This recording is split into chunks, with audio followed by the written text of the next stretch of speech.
मैं बताऊं आपको कि सबसे पहले तो मैं ये PFUC का बड़ा मशहूर हूं और इनके साथ जो दूसरे दोस्त हैं जिन्होंने एक ऐसी तकरीब का किया एहतमाम जिसको मैं कहता हूं कि एक गुलदस्ता था, एक पॉटपुरी मुख्तलिफ लोगों के थे। मैं देख रहा था मीडिया से भी, दूसरे से भी, और इतनी मैच्योरिटी वाले जो इन हालात को समझ भी सकें और आगे कह भी सकें। ये बहुत अच्छा था उस लिहाज से, और मुझे अच्छा हुआ कि सवालात लोगों ने किए। मैं हमेशा चाहता हूँ कि मुझसे ज़्यादा से ज़्यादा सवालात करो, मैं जवाब दे सकूँगा, वरना मैं भी आपके साथ पर कहीं तलाश करूँगा। क्योंकि जो सवालात उठे आज तक कौम के ऊपर, कौम की इवन बुनियादों के लाने वाले, सबका जवाब मौजूद है, लेकिन हमारे लोगों को बताया नहीं जाता।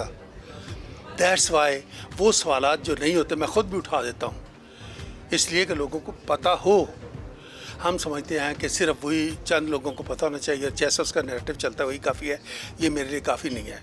दूसरा मेरा मौक़िफ़ ये होता है, जिसलिए मैं ये बहुत अच्छा समझता हूँ ऐसी जगहों पे आना, वो ये होता है कि हमारे नौजवान, मेजॉरिटी में नौजवानों की है, और देख किन की तरफ, आउटगोइंग नेशन की तरफ देख रहे हैं, आउटगोइंग जनरेशन की तरफ।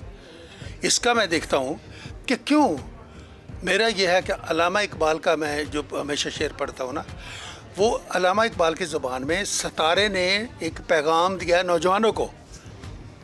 वो ये है, मुझे मिटा नहीं सकती फ़िज़ा की तारीकी, मेरी सरिश्त में है पाकियो दरख्शानी। ये हमारे नौजवान में है। तो ऐ मुसाफिर शब खुद चिराग बन अपना, कर अपनी रात को दागे जिगर से नूरानी। मैं उसमें लेता हूँ, मैंने पब्लिक सो मोटो का कंसेप्ट है मेरा। मैं कहता हूँ कौन रोकता है आपको? हर रोज़ हम रोने के लिए आ जाते हैं कि जी 16 तारीख को हमारे साथ ये वाक़या हो गया था, 16 तारीख को हमारे APS का ले लें, इतना बड़ा वाक़या हुआ, हमारा दिल रोता है, और उनके जिनको लगी उनको तो बहुत रोता है। लेकिन क्या पेरेंट्स इकट्ठे होके जाके स्कूलों में ये देखते हैं कि उनकी सिक्योरिटी अरेंजमेंट क्या है? क्या वो गवर्नमेंट को बताते हैं कि सिक्योरिटी अरेंजमेंट क्या है? क्या ये लोग गलियों में, अपनी गलियों पे नज़र रखते हैं कि यहाँ पर कौन कौन मुजरम आके छुपे और कहाँ से जुर्म करके किधर गए? हुकूमत को सपोर्ट करें, कोई भी हुकूमत हो फॉर दैट मैटर, बिकॉज वो अपने लिए है ना। जब ये चीज़ आ जाएगी, दो चीज़ें हैं मेरे नज़दीक जिससे सोसाइटी बनती है, और जब भी कभी होगी, एहतराम आदमियत और एहतराम शहरियत। एक दूसरे का एहतराम करें बग़ैर पोजीशन के, और दूसरा हर बंदे को, इंसान पाकिस्तानी को इक्वल समझे, और दूसरा शहरियत, शहरी का हकूक़ जो है उसको पता हो कि मुझे ये मिलने हैं। वो धक्के खाता फिर रहा होता है। आधे से ज़्यादा लोग आपके ट्रैफिक में फंसे होते हैं सिर्फ पता करने के लिए कि मैं पता करके हूँ मेरे जॉब का क्या बना, इसलिए कि टेलीफोन पर उनको बताता कोई नहीं है।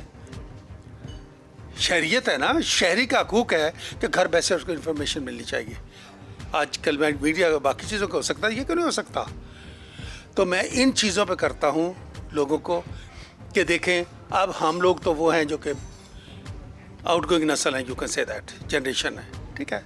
अब ये नए लोगों का काम है कि अपने तरीके से उठें, दो हदों पे सोचना छोड़ दें। एक ये है जी मैं कुछ नहीं कर सकता, दैट मीन्स गया गुलाम। एक ये है कि जी मैं सब कुछ हाथ से ले लिया, बदमाश। ओ नो, पीसफुली इकट्ठे हों, दरमियान में अपना काम खुद करें, ठीक है, अपना खुद अपनी कौम को संभालें, और फिर उससे जो आपका इलेक्ट जिसको करके भेजते हैं उसको भी ये याद रखें कि वोट जो है ये पर्ची नहीं है, वोट आपकी आइंदा नस्लों का मुख्तारनामा है, उनकी किस्मत का। किसके हाथ में देना चाहोगे मुख्तारनामा? अपनी औलाद का। बस यही सोच के, ये दो चीज़ें जिन पर मैं ज़्यादा वक्त करता हूँ। और मैं समझता हूँ कि ये मेरे नौजवान नस्ल, ये माशाअल्लाह पाकिस्तान को संभाल सकती है बेहतर।